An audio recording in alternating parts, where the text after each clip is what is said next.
안녕하십니까. 우리 공인중개사 독학하기 여러분들 공부 열심히 하고 계시죠?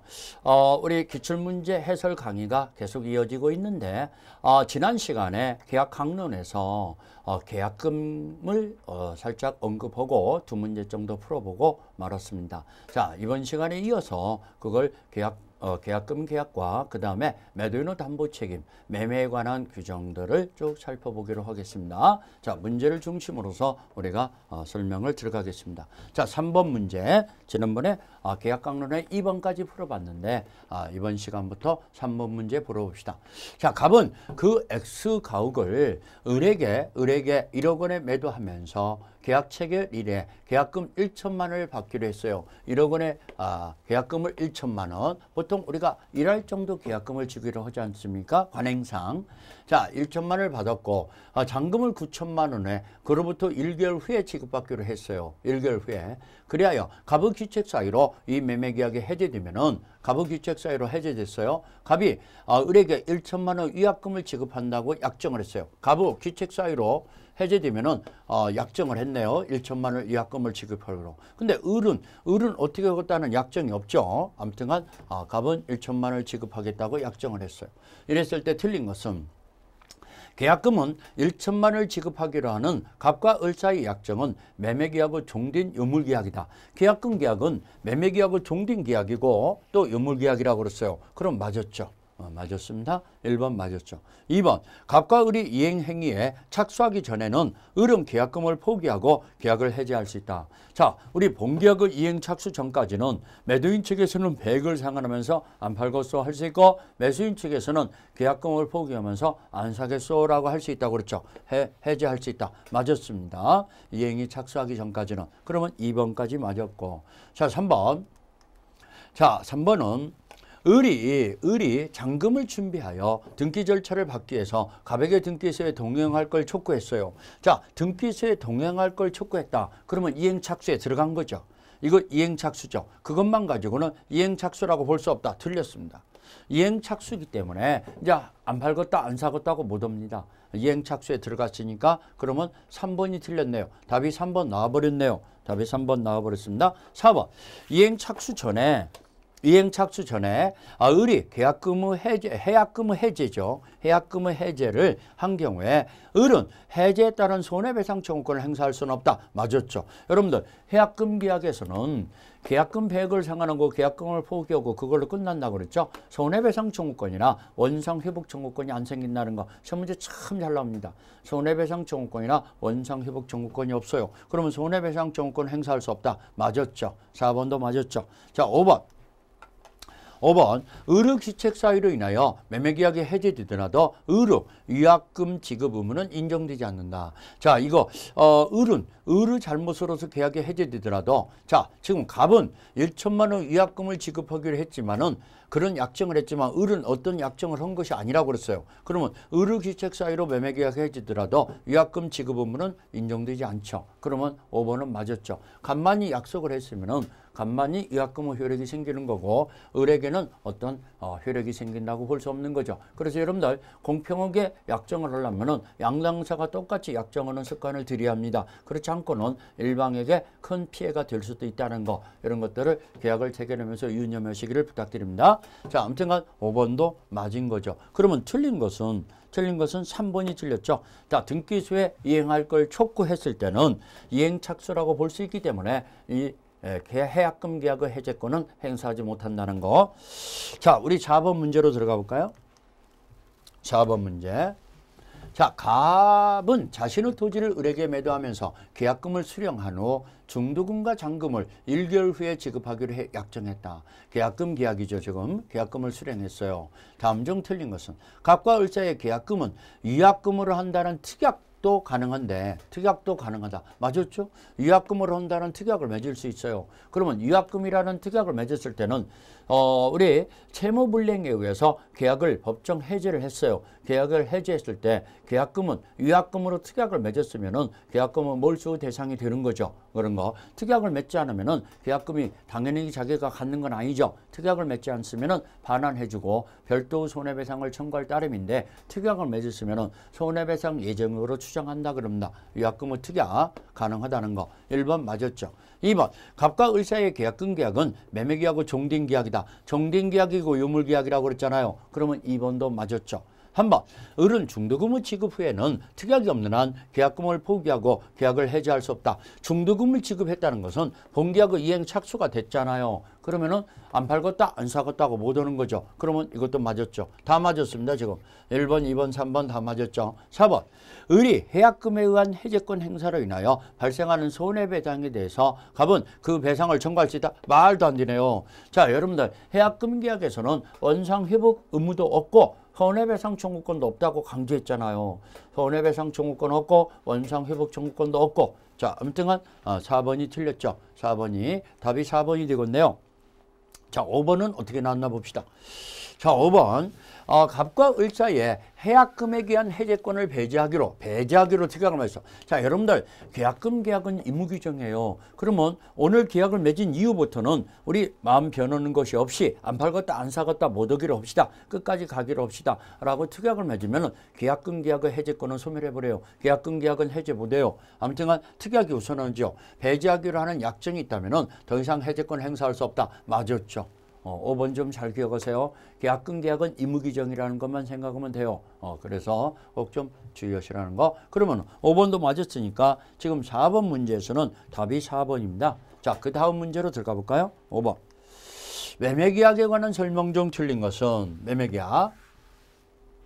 자, 매매계약에서 매매 비용은 매수인이 전부 부담한다는 약정은 특별한 약정이 없는 한 유효하다. 맞았죠? 자, 여러분들 매매는 임무규정이에요. 특약이 있으면 특약이 우선하는 거예요. 그러면 내가 비용 다 부담할게. 이런 식으로 특약을 맺을 수 있죠. 유효하죠. 자, 지상권은 매매 대상이 될 수는 없다. 지상권이 왜 매매 대상이 안 됩니까? 여러분들 매매는 매매의 대상은 물건에 하나한다 하면 들려요. 권리매매도 가능해요. 그래서 지상권도 양도할 수 있고 매매할 수 있어요. 그렇기 때문에 될 수 없다. 틀렸죠. 2번이 틀렸어요. 자, 3번. 매매 목적물의 인도와 동시에 대금을 지급. 또 나왔잖아요. 인도와 동시에 대금을 지급하기로 했어요. 그러면 인도 장소가 대금 지급 장소예요. 이 시험 문제 참 잘 나온다고 그랬어요. 인도 장소가 대금 지급 장소라는 거. 그러면 3번 맞았죠. 4번. 매매 목적물이 인도하지 않고 대금도 완제하지 않은 경우에 목적물로부터 생긴 과실. 자, 인도되기 전까지는요. 목적물의 과실은 매도인에게 속한다는 거 맞았습니다. 그렇지만 인도되기 전이라도 대금이 완납받은 후부터다 이렇게 나오면은 매수인에게 귀속합니다. 근데 대금도 완제가 안 됐다고 나왔잖아요. 그렇기 때문에 매도인에게 귀속한다. 맞았습니다. 4번 맞았고 5번 당사자세 행사기간을 정하지 않는 매매 예약 완결권. 자, 예약 완결권은 행사기간을 정하지 않았으면 형성권이기 때문에요. 10년입니다. 10년. 형성권은요. 자, 약정이 없다든가 기간이 정해지지 않았을 때는 기간이 규정이 없다든가 이러면 다 10년입니다. 10년. 10년 내에 행사해야 한다. 맞았습니다. 10년 내에 맞았죠. 그러면은 틀린 걸 고르라 했으니까 답은 2번이네요. 2번이 틀렸고 나머지는 다 맞았죠. 그렇게 어려운 문제가 아니죠. 자, 6번 문제로 들어갈까요? 자, 6번 문제에서는 자, 매매계약에 관한 설명으로 틀린 것은 매매계약에 관한 설명. 매매 목적이 된 권리가 타인에게 속한 경우. 자, 여러분들 타인 소유 목적물이라 할지라도 타인의 권리의 매매라 할지라도 매매계약은 유효합니다. 속한 경우에 매도인은 권리를 취득하여 매수인에게 이전해야 한다. 자, 그렇죠. 매도인이 권리를 확보해서 매수인에게 이전해야 하는데 만약에 이전하지 못하게 되더라. 자기가 책임을 져야죠. 이걸 매도인의 담보 책임이라고 그래요. 아무튼 이전해야 한다. 그러면 1번 맞았죠. 569조에 나오잖아요. 569조. 타인 소유 69조. 권리라 할지라도 매매계약은 유의하지만 매도인은 넘겨줄 의무를 진다는 거. 자, 2번 매매계약에 대한 비용은 특별한 사정이 없는 한 당사의 균등으로 부담한다. 그렇죠. 자, 특별한 사항이 균등 부담한다. 비용은 물론 특수하게 등기 비용 같은 거 이런 것은 관행상 매수인이 부담하는 것이 관행이지만은 나머지 이런 것들은 균등 부담하는 거죠. 자, 3번 담보 책임이 면책 특약이 있는 경우는 자, 여러분들 면책 특약이 있으면 특약이 우선해요. 왜? 담보 책임도 의무 규정이에요. 특약이 있으면 우선하는데 매도인이 알면서 고지하지 않고 하자를 고지하지 않고 특약을 면책 특약을 맺는 것은 신의성실에 반한다고 봐야죠. 그러면 그 책임을 면한다. 틀렸죠. 584조를 보면은 자, 매도인이 알면서 하자 있음을 알면서 고지하지 않고 면책 특약을 맺은 것은 신의성실에 반하기 때문에 그 특약은 무효가 된다. 책임을 면할 수 없다라고 나옵니다. 무효가 된다는 거, 책임을 면한다라고 나왔으니까 3번이 틀렸죠. 4번 목적물의 인도와 동시에 또 나왔잖아요. 목적물의 인도와 동시에 대금을 지급하기로 했으면 인도 장소가 대금 지급 장소입니다. 아주 잘 나오잖아요. 그래서 4번 맞았죠. 그러면은 자, 3번이 틀렸고 나머지 좀 맞았는데 5번은 어떻게 됐나 볼까요? 5번. 자, 당사자의 일방에 대한 의무 이행이 기한이 있을 때는 자, 우리 동시행 관계일 때는요. 동일한 기한으로 추정하잖아요. 동일한 기한이 있는 것으로 추정한다. 정확히 맞았네요. 동시행 관계일 때는 똑같은 의무 이행이 기한이 있는 것으로 추정한다. 그래서 5번도 맞았고 틀린 것은 우리 아까 얘기했던 3번이 틀렸죠. 면책 특약. 면책 특약은 유의하지만 매도인이 알면서 하자 있음을 알면서 고지하지 않고 한 특약은 신의성실에 반하기 때문에 그 특약은 무효입니다. 면책되지 못한다는 거. 그래서 3번이 틀렸죠. 자, 우리 7번 문제로 들어가 볼까요? 7번 문제. 자, 7번 문제를 보니까 2014년 5월 1일 갑이 그 건물을 을에게 매도하면서 같은 해 5월 10일 계약금을 그로부터 2개월 후에 중도금 및 잔금을 지급받기로 했어요. 자, 2개월 후에 중도금, 잔금을 한꺼번에 받기로 했다. 다음 설명 중 틀린 거. 갑과 을 사이의 계약금 계약은 낙성 계약이다. 다 계약금 계약은 유물 계약이라고 그랬잖아요. 이게 문제 4번이나 나왔다고 그랬어요. 낙성 계약이다 하면 틀리죠. 매매 계약은 낙성 계약이다 하면 돼요. 그렇지만 계약금 계약은 계약금 이행이 돼야 계약이 성립되는 이 의물 계약이에요. 그러면 1번 틀렸네요. 7번에 벌써 1번이 답이 나와버렸죠. 2번 을이 지급한 계약금은 다른 약정이 없는 한 해약금으로 추정한다. 자, 계약금은 특별한 약정이 없는 한 해약금으로 추정한다. 맞았습니다. 565조. 우리 민법상 계약금은 해약금으로 추정한다라고 나오죠. 그래서 2번 맞았죠. 한번 을이 계약금을 지급하지 않으면은 갑은 계약금 약정을 해지할 수 있다. 계약금을 지급하지 않으면은 계약금 약정을 해지할 수 있다. 맞았죠. 계약금 약정을 해지할 수 있죠. 그렇다고 해서 본계약을 해지할 수 있다 이러면 틀리죠. 계약금을 지급하지 않는다고 해서 본계약을 해지할 수는 없죠. 그래서 3번은 계약금 약정을 해지할 수 있다 나왔으니까 맞았죠. 자, 4번. 자, 우리 을이 2014년 6월 10일 중도금을 지급한 경우 갑은 계약금 배액을 상환하고 계약을 해지할 수는 없다. 중도금을 이미 지급했어요. 중도금을 지급했으면은 자, 안 팔겠다, 안 사겠다고 못 하는 거라고 그랬죠. 그래서 해지할 수 없죠. 그러면 4번도 맞았죠. 자, 5번 2014년 7월 10일 중도금과 잔금을 지급하였으나 갑이 소유권 이전 등기를 해주지 않으면은 을은 매매 계약을 해지할 수 있다. 그렇죠. 자, 대금을 지급했는데도 상대방이 채무 불이행, 채무를 이행하지 않으면은 계약을 해지할 수 있는데 이 해제는 법정 해제권이죠. 채무 불이행에 의한 해제권이 생긴다는 거. 그래서 여러분들 약정 해제권은 유부 특약을 맺었더라도 법정 해제권 성립하는데 아무 지장이 없다는 거. 법정 해제권과 약정 해제권은 발생 영역이 틀립니다. 그러면 약정 해제권은 유부 특약이 있더라도 법정 해제권 성립에 지장이 없다. 법정 해제권은 성립이 된다는 거. 그런 것 좀 눈여겨보셔야죠. 자, 7번에 답은 1번이죠. 나머지는 다 맞은 거죠. 틀린 것은 1번이고 나머지는 다 맞았다. 자, 우리 8번 문제로 들어가 볼까요? 자, 8번 매도인의 담보 책임. 자, 본격적으로 나왔네요. 매도인의 담보 책임 중 틀린 거. 자, 이 매도인의 담보 책임은요, 한 문제가 나온다고 봐야죠. 매도인의 담보 책임. 아주 중요합니다. 매도인의 담보 책임.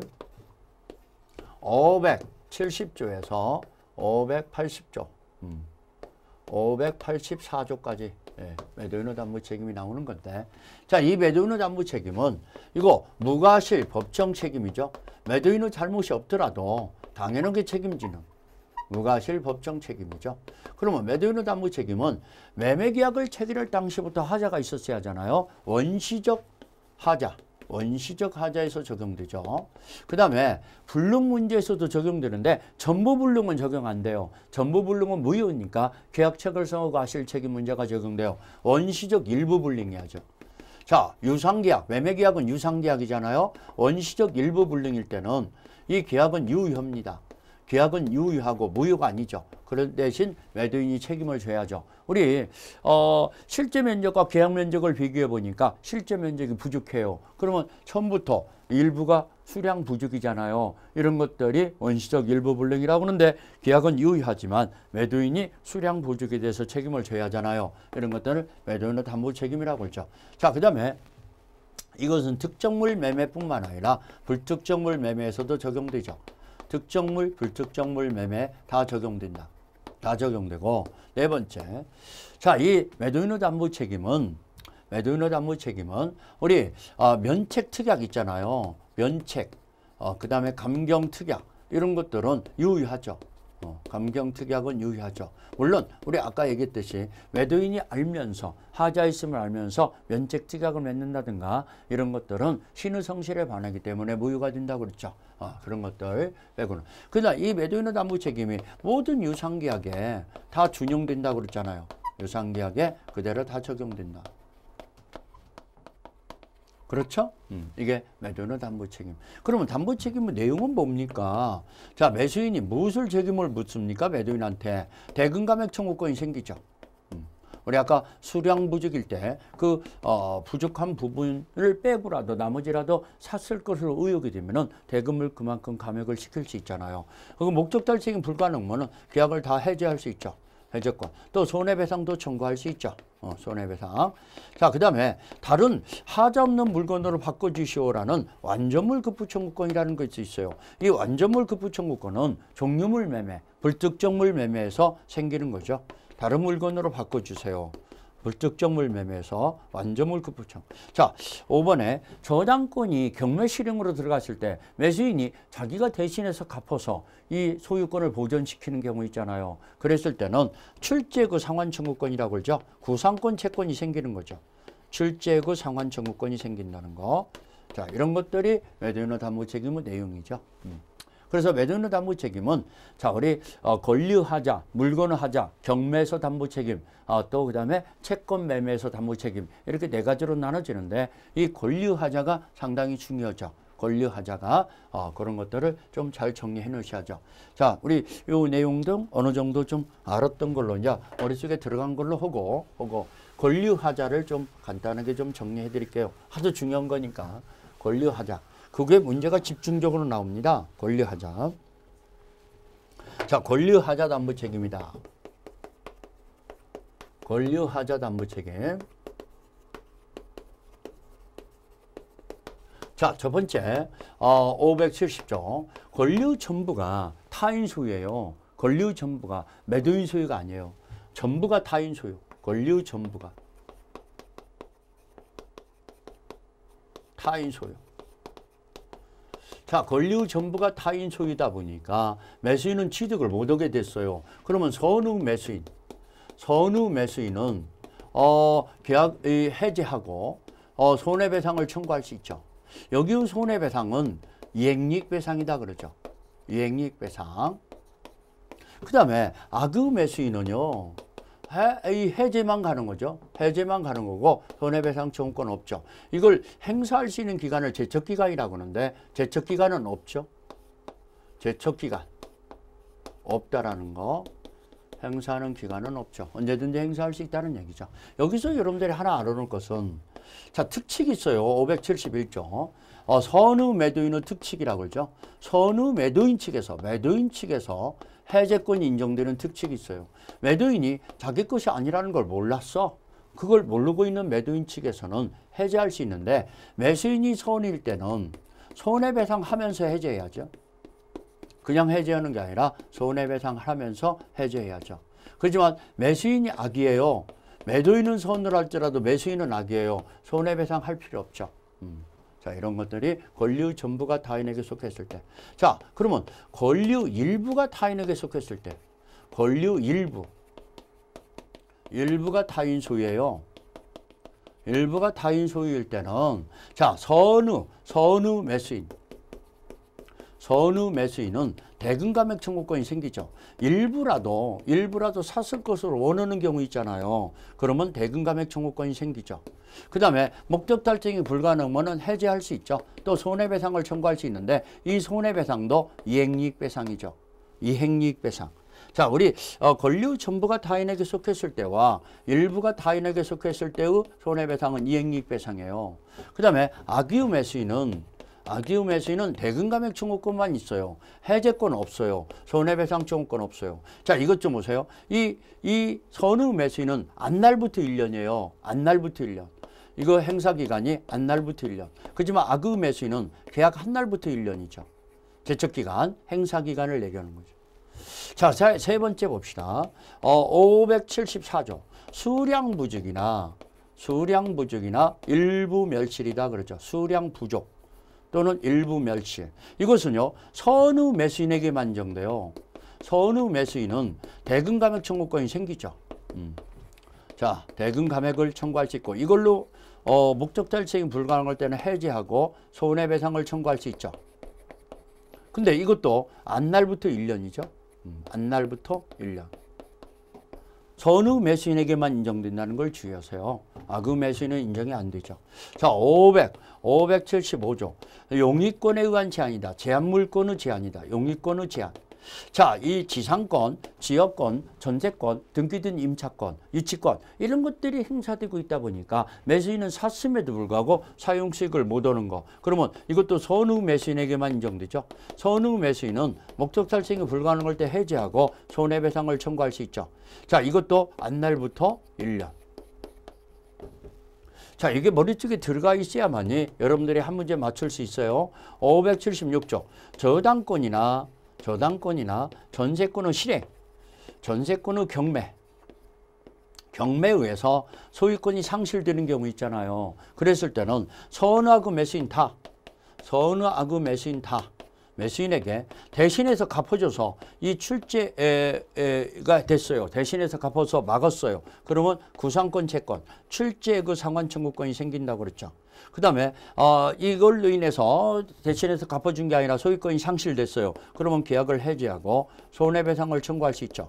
이것도 제척기간 없어요. 자, 제척기간이 없는 것은 두 가지죠. 권리의 전부가 타인에게 속했을 때와 저당권, 전세권은 실행에 의한 소유권 상실인 경우는 제척기간이 없어요. 이 두 가지가. 그래서 이 5가지가 머릿속에 여러분들이 정리해야 이런 문제가 풀립니다. 그래서 그 문제를 풀기 전에 한번 검토를 해봤습니다. 자, 문제를 좀 접근해 가봅시다. 매도인의 담보 책임 설명 중 틀린 것은 변제기에 도래한 채권이 변제기가 도래한 채권이라고 그랬죠. 도달한 채권. 자, 579조에 나오죠. 자, 변제기에 도래한 채권이 매도인의 채무자의 자력을 담보하기로 했어요. 그렇게 약정을 했을 때는 매매 계약 당시의 자력으로 담보한 것으로 추정한다. 오케이. 변제기가 도래하기 이전의 채권일 때는 변제기 시점의 자력으로 담보한 것으로 추정한다 그럽니다. 하지만 변제기가 이미 도래한 채권일 때는 매매계약 시점의 자력으로 담보한 것으로 추정한다. 579조에 나오는 거죠. 그러면 1번 맞았죠. 자, 2번. 저당권이 설정된 부동산의 매수인이 그 소유권을 보존하기 위해서 출제했어요. 대신해서 갚아줬어요. 그러면 출제 그 상환 청구권이 생긴다고 그랬죠. 그 매수인은 매도인한테 상환을 청구할 수 있다. 정확히 맞았어요. 그러면 2번도 맞았죠. 3번. 매매 목적이 된 부동산에 대항력을 갖춘 임대차가 있어요. 대항력을 갖춘 임대차가 있다 보니까 이 임차인한테 당신 나가주시오. 내가 산 건물이니까 당신 나가주시오라고 못 하잖아요. 그런 임대차에서는 선의 매수인은 그로 인하여 계약 목적을 달성할 수 없음을 이유로 계약을 해지할 수 있다. 자, 그걸 모르고 있었던 매수인은 여기 575조 선의 매수인은 계약을 해지하고 손해배상을 청구한다고 그랬어요. 그러면은 맞았죠. 575조에 나오죠. 그러면 1, 2, 3번 다 맞았네요. 자, 4번. 자, 우리 매매 목적인 권리의 일부가 타인에게 속했어요. 일부가 타인에게 속했어요. 그러면 여기죠. 572조. 자, 일부가 타인에게 속했을 때 잔존문 갖고 매수하지 않았을 경우 악의의 매수인에게도 안날부터 1년 내에 해제권을 행사한다. 자, 이거 악의의 매수인은 해제할 수 없죠. 자, 악의의 매수인은 해제할 수 없어요. 악의의 매수인은 해제권이 없어요. 선의 매수인만 해제권이 있어요. 그리고 안날부터 1년이 아니라 만약에 대금감액 청구권이 악의의 매수인에게 있는데 이건 안날부터 1년이 아니라 계약은 한날부터 1년이요. 완전 틀렸죠. 해제권도 없고 안날부터 1년이라는 말도 틀렸어요. 아무튼간 4번은 틀렸네요. 틀린 걸 골라라. 답은 4번이 돼버렸네요. 자, 5번. 매매계약 당시에 그 목적물의 일부가 멸실된 경우 일부가 멸실됐다 하면은 수량보증이나 일부 멸실 574조를 생각해야죠. 멸실된 경우 선의 매수인은 대금감액 청구할 수 있다. 오케이. 선의 매수인에게만 인정되죠. 수량보증이나 일부 멸실은. 그렇기 때문에 5번도 맞았죠. 틀린 걸 골라 있으니까 8번의 답은 4번입니다. 자, 9번 문제로 들어가 볼까요? 매도인의 담보 책임이다. 계속 이걸로 나오죠. 이제. 매도인의 담보 책임의 설명 중 옳은 것은 타인의 권리를 매도한 자가 그 전부를 취득하여 매수인에게 이전할 수 없을 때 악의의 매수인은 전부를 취득해서 악의의 매수인은 계약을 해지할 수 없다. 틀렸죠. 자, 권리의 전부가 타인에게 속했을 때는 악의의 매수인도 해지할 수 있다고 그랬죠. 악의의 매수인도 해지할 수 있어요. 그래서 1번 틀렸어요. 자, 옳은 걸 고르라 했으니까 아직 안 나왔죠. 2번. 저당권이 설정된 부동산의 매수인이 저당권 행사로 소유권을 취득할 수 없을 경우에 악의의 매수인에 대해서는 특별한 사정이 없는 한 계약을 해지하고 손해배상을 청구할 수 있다. 오케이. 정확합니다. 저당권의 실행 576조. 저당권의 실행으로서 소유권을 상실하게 됐을 때 선호하고 매수인 다 해지권과 손해배상 청구권 다 있어요. 그러면은 576조에 의해서 2번이 맞았죠. 9번의 답은 2번 나와버렸네요. 자, 나머지는 왜 틀렸는가 봅시다. 3번. 매매 목적인 권리의 전부가 타인에게 속했을 때 전부를 이전할 수 없게 된 경우 매도인은 매수인에게 실익배상을 해야 한다. 이 권리의 전부가 타인에게 속했을 때의 손해배상은 이행이익배상이라고 그랬잖아요. 여러분들, 이 손해배상이 이행이익배상이 되는 것은 이 두 가지입니다. 자, 권리의 전부가 타인에게 속했을 때 선의 매수인의 손해배상, 권리의 일부가 타인에게 속했을 때의 선의 매수인의 손해배상은 이행이익배상이라는 거. 이행이익배상. 그러면은 전부가 타인, 이 실익배상해야 한다. 틀렸습니다. 틀렸습니다. 그러니까 지금 2번은 맞았고 1번, 3번 틀렸고 4번, 5번은 어떻게 틀렸는가 볼까요? 4번, 5번. 자, 4번, 5번. 매매 목적인 부동산에 전세권이 설정됐어요. 전세권이 설정돼서 목적 달성의 여부에 관계없이란 말이 틀렸죠. 전세권이 설정돼서 목적 달성하지 못했을 때 해지할 수 있는 거죠. 그러면 선의 매수인은 해지할 수 있는데 관계없이란 말이 틀렸죠. 자, 5번. 권리의 일부가 타인에게 속한 경우 선의 매수인은 손해배상 청구는 계약 한 날부터 1년 내에 선의 매수인은 계약 한 날부터가 아니라 안날부터 1년이죠. 자, 권리의 일부가 타인에게 속했을 때의 선의 매수인은 대금감액 청구권, 해제권, 손해배상 청구권이 있는데 안날부터 1년이라고 그랬어요. 그러면 계약 한 날부터 1년이라고 나왔으니까 틀렸죠. 그럼 맞은 걸 고르라 했으니까 답은 2번밖에 없죠. 나머지는 다 틀렸는데 왜 틀렸는가를 정확히 여러분들 숙지하셔야 한다는 거. 자, 우리 10번 문제로 들어갈까요? 10번 문제. 자, 우리 경매 절차라고 나왔죠. 경매 절차에서 저당 목적물인 을소유 토지를 매각받고 그 소유권 이전 등기를 경매했다. 자, 우리 경매에서 담보 책임은 578조에 나오죠. 자, 578조에서 여기 경매는 공경매만을 얘기하죠. 그 다음에 경매 절차가 유효해야죠. 경매 절차가 유효해야지. 경매 절차가 무효일 때는 담보 책임 문제가 안 생기죠. 유효해야 한다는 거. 그 다음에 경매에서 담보 책임은 1차적 책임은 채무자가 지는 거죠. 채무자가 지는 건데 채무자가 무자력이에요. 그러면 경락대금을 수령해간 채권자가 대금을 감액을 한다든가 또는 경매를 해제해서 대금을 반환해 준다든가 이렇게 2차적으로 채무자가 무자력일 때 대금 반환하는 문제가 생기죠. 경락대금을 수령한 채권자가 2차적 책임을 지는 거죠. 원칙은 손해배상 청구권은 없어요. 그렇지만 이 채무자가 알면서 고지하지 않았다든가 채권자가 알면서 경매를 신청했다 이러면은 손해배상을 청구할 수 있죠. 아무튼 경매에서 담보 책임을 얘기하죠. 경매에서는요. 권리하자만 적용되지 물건하자는 적용이 안 돼요. 경매에서는 권리하자만 적용된다는 거. 자, 다음 중 틀린 것은 갑은 X토지 물건의 하자를 이유로 이 물건의 하자라고 나왔네요. 경매에서는 적용 안 된다고 그랬어요. 물을 수 없음이 원칙이다. 맞았네요. 없다고 나왔으니까 맞았어요. 권리하자만 적용된다는 거. 자, 1번 맞고 2번 채무자 을이 이 권리의 하자를 알고 고지하지 않았어요. 고지하지 않았다. 그러면 채무자가 손해배상 책임을 물을 수 있죠. 채무자한테 손해배상을 청구할 수 있다. 맞죠? 1번도 맞고 2번도 맞고 3번 경매 절차가 무효인 경우는 이거 담보 책임 물을 수 없다. 오케이. 경매 절차는 유효해야 한다고 그랬잖아요. 그러면은 무효일 때는 적용 없죠. 3번도 맞고 4번 담보 책임이 인정되는 경우에 갑은 의무 자력 유무를 고려하며 없이 말도 안 되죠. 자, 여러분들 채무자가 무자력일 때는 2차적으로 배당 채권자한테 책임을 묻는다고 그러잖아요. 근데 자력 유무를 고려하며 없이 곧바로 배당 채권자에게 전부 또는 일부 상환을 청구할 수 있다. 틀렸죠. 채무자가 무자력일 때만 2차적으로 배당 채권자한테 책임을 묻는다고 그랬죠. 그렇기 때문에 4번이 틀렸어요. 틀린 걸 골랐으니까 답은 4번 나와버렸죠. 자, 10번의 답은 4번이 되겠습니다. 5번은 어떻게 되는가 봅시다. 만약 물상보증인, 자, 채무자와 물상보증이 틀리네요. 그럴 때는 1차적 책임이 물상보증이 책임을 지어야 한다라고 판결을 내렸죠. 자, 채무자가 1차적 책임을 지는데 채무자의 소유물이 아니요. 물상보증이 소유물이요. 그러면은 1차적으로 물상보증이 책임을 진다는 거. 담보 책임으로 인한 매매의 해제되면은 대금 반환 채무는 을이 물상보증이 부담한다. 맞았죠? 그래서 이 5번도 맞았습니다. 4번만이 틀렸죠. 답은 4번이 되겠습니다. 11번 문제로 들어가 볼까요? 11번 문제. 자, 우리 갑은 을로부터 이 X토지를 매수하여 상가용 건물을 신축할 계획이 있으나 법령상 제한. 자, 여러분들 법령상 제한은요. 물건의 하자에 해당되죠. 물건의 하자. 법률적 장애에 의해서 목적 달성이 불가능해 하자가 있어요. 건축을 못한다든가 이랬을 때는 물건의 하자이기 때문에 이건 매매계약 성립 시점을 기점으로 판단해야죠.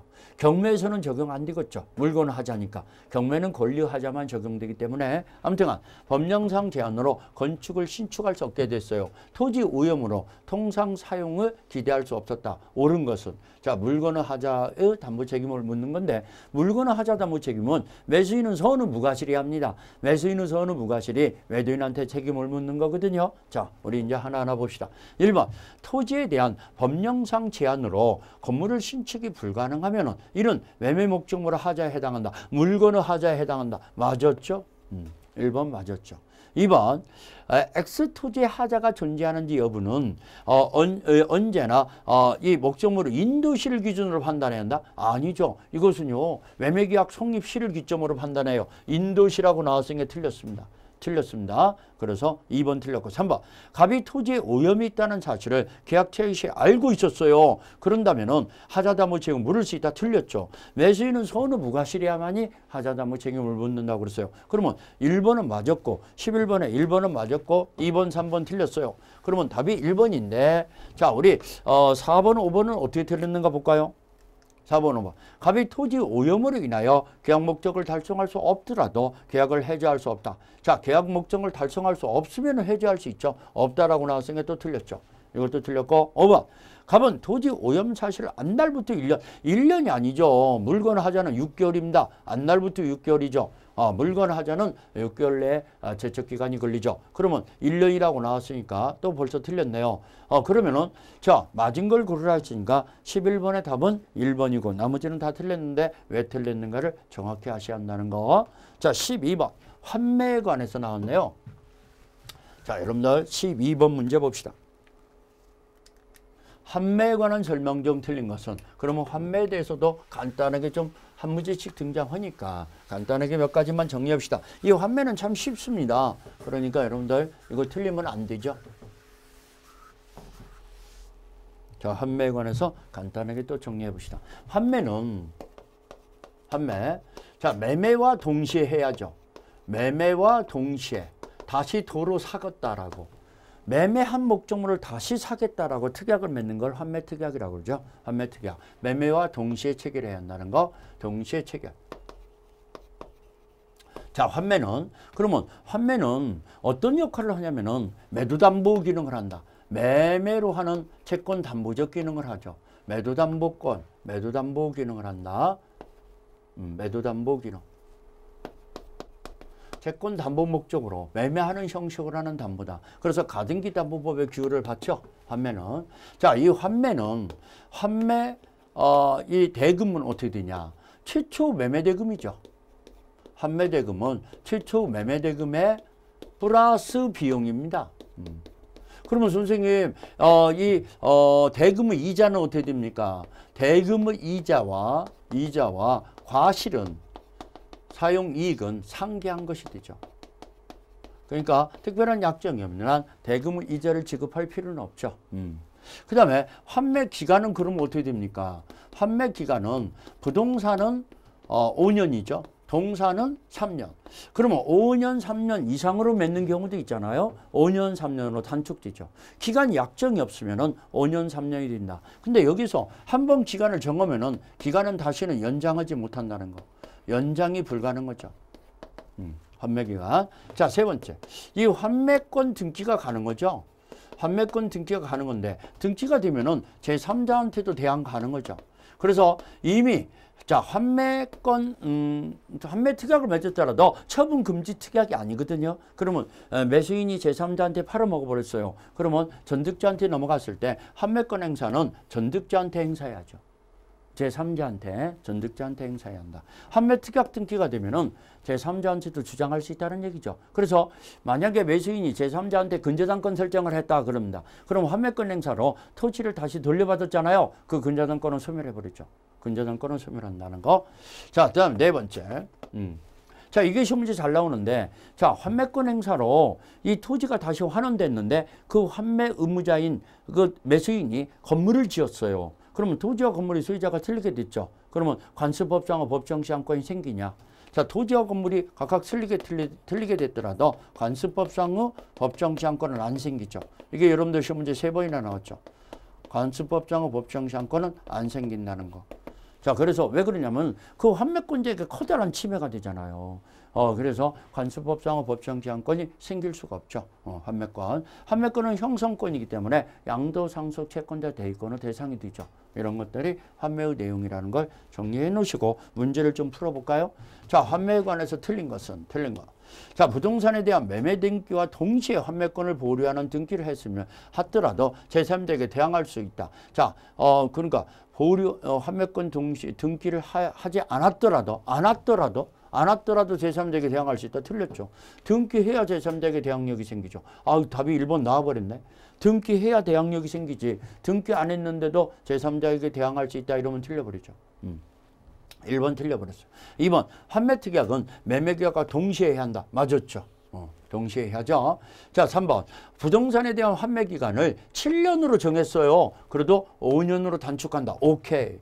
자, 부동산은 5년 이상을 넘지 못하죠. 그러면 5년 이상으로 맺었을 때는 5년으로 단축한다는 거. 그러면 3번 맞았죠.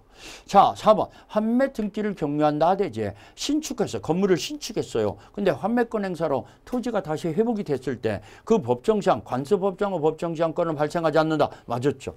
법정시한권이 생긴다면 이 환매권자에게 커다란 침해가 된다고 그랬잖아요. 안 생기죠. 그래서 4번 맞았죠. 5번 특별한 약정이 없는 한 환매대금은 매수인이 부담한 매매비용을 포함한다. 최초 매매대금의 플러스 비용. 이게 환매대금이라고 그랬죠. 그러면 5번도 맞았죠. 틀린 것은 1번이고 나머지는 다 맞았네요. 참 쉽네요. 환매. 자, 우리 13번 문제 볼까요? 13번 문제. 자, 교환계약에 관한 문제네요. 교환. 자, 교환은 여러분들 잘 알다시피 자, 우리 재산권을 넘겨주기로 약정하고 대가의 지급을 금전으로 받게 하면은 매매죠. 근데 금전 이후 재산권을 받기로 하는 것이 교환이죠. 쌍무계약이고 유상계약이고 낙성계약이고 분료식계약이죠. 교환계약은 낙성계약이라는 거. 그러면은 서로 물건과 물건이 교환하는데 가격이 안 맞는 경우는 플러스 얼마 해서 보충금이 있을 수 있어요. 플러스 5천만 원. 그러면 보충금은 금전이잖아요. 매매대금에 관한 규정을 준용하는데 그렇다고 해서 보충금이 있다고 해서 매매계약이 된다면 틀려버려요.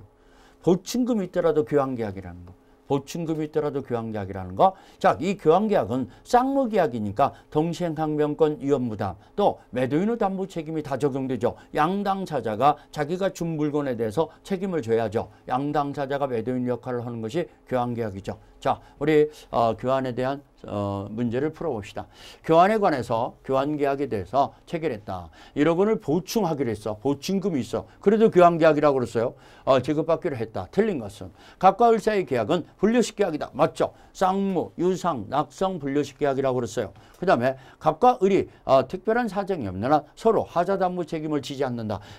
하자담보 책임을 지지 않는다. 틀렸죠. 유상계약이니까요. 매도인의 담보 책임이 다 지는 거죠. 양당사자가 다 책임을 지는 거죠. 그러면은 2번 틀렸죠. 3번 보충금 1억 원이 미지급이 돼요. 그러면 채무불이행이죠. 계약을 해지할 수 있죠. 교환계약을 해지할 수 있죠. 맞았죠. 자, 계약 체결 후 건물이 체결 후에 건물이 의뢰과실로 소실됐어요. 그러면은 보충금 지급 의무는 소멸하지 않는다. 자, 이게 위험부담, 채권자 위험부담주의니까 을은 자기 잘못으로서 소실됐으니까 그 보충금을 지급해야죠. 그렇죠? 지급 의무를 소멸하지 않는다. 그래서 이것도 맞았죠. 자, 틀린 걸 고르라 했는데 2번이 틀렸잖아요. 13번의 답이 2번. 5번 봅시다. 보충금 지급 기한을 정하지 않았다면은 을은 건물의 인도를 받은 날부터 지급하지 않는 보충금은 이자를 갑에게 지급해야 한다. 그렇죠. 기한을 정하지 않았으면은 건물의 인도 받은 날이 또 이 보충금도 지급해야 하는 거죠. 그렇기 때문에 지급하지 않고 있으면은 이자를 가산해서 지급해야 한다는 거 5번도 맞았죠. 틀린 것은 2번이고 나머지는 다 맞았죠. 우리 교환계약도 유상계약이니까 매도인의 담보 책임 다 적용되는 겁니다. 그래서 2번이 틀렸죠. 자, 우리 14번 문제로 들어갈까요? 경매를 통하여 X 건물을 매수한 갑은 매각대금을 완납하지 않고 자, X 건물을 을 소유 Y 임야와 교환계약을 맺었다. 자, 교환에 관한 문제죠. 자, 지금 갑이 경락받았어요. 갑이 경락인이에요. 근데 아직 경락대금을 납부를 안 했으면은 아직 완전하게 소유권 취득한 건 아니죠. 완납하지 않았으면. 그래도 교환계약은요, 채권계약이니까 타인 소유 목적물이라도 교환계약은 유효해요. 그걸 아냐 모르냐는 문제죠. 자, 을은 Y 임야를 교환하기로 했어요. 자, 이 갑은 X 건물을 주고 을은 Y 임야를 주기로 교환계약을 맺었다는 얘기죠. 이렇게 됐을 때 틀린 것은 갑과 을 사이의 교환계약은 유효하다. 타인 소유 목적물이라도 유효하다 그랬어요. 그러니까 맞았죠. 아직 이게 갑 것이 아니에요. 대금이 완납되기 전이니까 그래도 교환계약은 유효합니다. 자, 갑이 을에게 X 건물을 소유권을 이전할 수 없어요. 갑이 이 건물을 취득하지 못하게 된다는 얘기죠. 이전할 수 없을 때 선의 을은 손해배상을 청구할 수 있다. 선의 을은 당연하게 하자담보 책임을 물어서 손해배상을 청구할 수 있죠. 권리의 전부가 매도인 이자 갑 것이 아니다 보니까 권리의 전부가 타인에게 속한 매도인의 담보 책임이 그대로 적용되죠. 그래서 손해배상을 청구할 수 있다. 맞았죠. 자, X 건물과 Y 임야 가격이 달라서 을이 일정한 금액을 보충하기로 약정한 때는 매매계약이 성립된다. 말도 안 되죠. 보충금 지급이 있다 하더라도 교환계약이라고 그랬죠. 근데 매매계약이 성립된다라고 나왔으니까 틀렸죠. 그러면 틀린 거 답이 3번 나와버렸네요. 14번의 답은 3번이고 자, 4번 봅시다.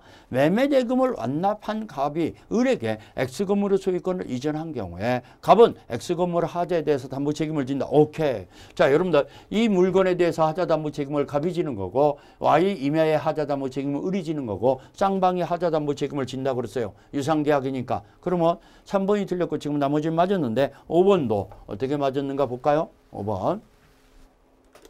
자, 5번. 자, 을이 시가보다도 높은 가격으로 와이미아를 시가를 고지했어요. 자, 여러분들, 여기 여러분들 시험 문제 3번이나 나왔는데, 교환 목적으로 시가를 묵비했다, 숨겼다. 교환 목적으로 시가를 더 높게 고지했다. 그러더라도 이건 사기가 아닙니다. 사기 이후로 교환 계약을 취소하지는 못한다. 맞았네요. 사기가 아닙니다. 교환 목적물을 시가를 높게 고지했다든가 시가를 묵비했다 하더라도 그건 기망행위라고 볼 수 없죠. 우리가 매도하는 사람 입장에서는 가격을 좀 더 높게 불러갖고 좀 더 많이 받으려고 하는 게 이 본질이지 않습니까? 그러다 보니까 그건 기망행위라고 볼 수 없는 거죠. 그래서 14번에 교환계약이 틀린 것은 3번만이 틀렸죠. 보증금 약정이 있더라도 교환계약이지 매매계약이 되는 건 아니죠. 교환계약이라는 거. 자, 우리 15번 문제도 볼까요? 이것도 교환계약 문제네요. 교환계약 15번.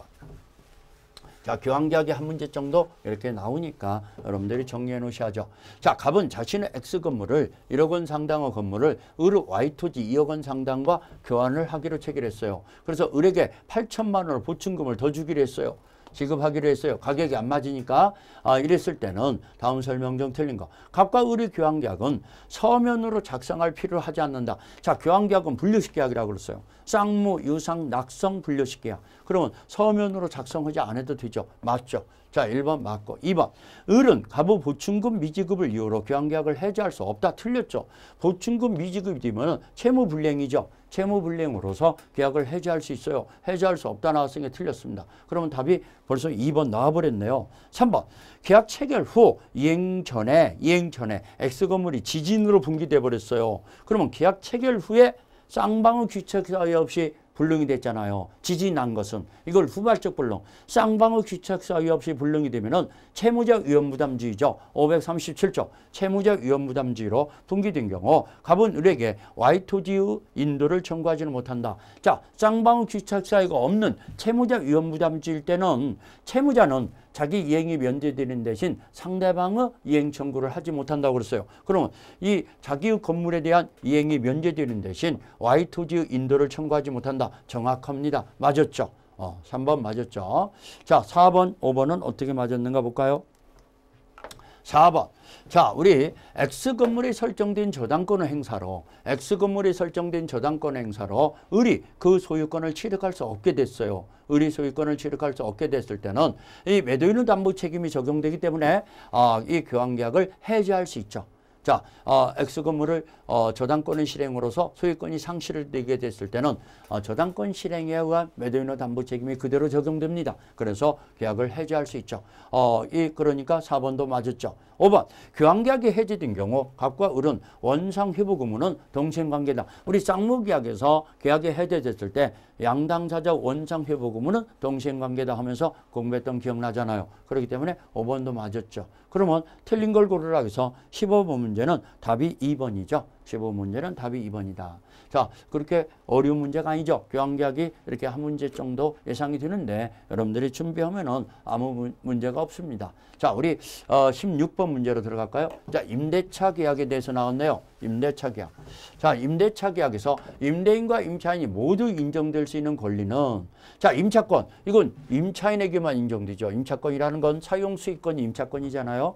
그 다음에 계약 해지권. 이건 양당사자 다 있죠. 임대인도 해지할 수 있고 임차인도 해지할 수 있고. 자, 임대인은 자, 2기 이상 자임이 연체됐다든가 무단 양도, 무단 전대차가 됐으면 임대인의 해지 청구권이 있잖아요. 임차인은 자, 이 임대 뭡니까? 자기의 잘못 없이 임차 목적물의 일부가 멸실돼서 임대차 목적 달성이 불가능해요. 또 자기 의사에 반해서 임대인이 보존 행위를 할 때 목적 달성이 불가능해요. 그러면 임차인의 해지 청구가 가는 거잖아요. 양쪽에 해지 청구권이 있으니까 답이 2번 나와버렸네요. 자, 보증금 반환 채권. 이건 임차인에게만 있잖아요. 보증금 반환 채권은 임차인에게만 있지 임대인에게 있는 게 아니죠. 임대차 관계가 종료했을 때 임차 목적물 반환과 보증금 반환은 동시행관계잖아요. 비용 상환 청구권 이것도 임차인에게만 있잖아요. 필요비 이익비 상환 청구권이 생기잖아요. 그렇기 때문에 이것도 임차인의 권리죠. 그 다음에 부속물 매수청권 이것도 임차인에게만 있어요. 여러분들 꼭 좀 주의할 것은 자, 부속물 매수청권은 임차인에게만 있지 임대인에게는 없어요. 우리 전세권 파트에서는 전세권도 있고 전세권 설정되기도 있다고 했어요. 그렇지만 임대차에서는 임대인에게는 부속물 매수청권 없어요. 임차인에게만 있어요. 자, 우리 토지 임대차에서 지상물 매수권도 마찬가지예요. 임차인에게만 있지 임대인에는 없어요. 지상권 파트에서는 지상권 설정자, 지상권자 다 있었는데 임대차에서는 임차인에게만 있다는 거. 지상물 매수권이든 부속물 매수권이든 다 임차인에게만 있어요. 그러면 2번을 뺀 나머지는 임차인에 대한 권리지만은 이것은 양쪽에 다 인정되는 거기 때문에 답은 2번이네요. 답은 2번. 자, 너무나 쉽죠? 자, 우리 17번부터는 시간상으로 다음 시간에 정리해야겠는데, 자, 임대차 계약을 다음 시간에 본격적으로 정리할 거죠. 자, 이번 시간에 공부한 것은 우리 매매에 관한 규정을 정리했어요. 매매에 관한 규정은 매도인의 담보 책임이 계약금 계약이 중요했고, 계약금 계약은 한 문제 나온다고 해야죠. 매도인의 담보 책임이 또 한 문제 나오고, 이제 마지막에 환매와 교환 계약까지 정리했죠. 교환 계약도 한 문제 정도 예상이 되는 거니까 아무튼간 좀 잘 좀 정리해 놓으세요. 자, 이래서 우리가 매매 계약까지 정리했고, 다음 시간에는 임대차 계약을 본격적으로 정리하기로 하겠습니다. 언제나 최선을 다하는 민법 강사 김남경이었습니다.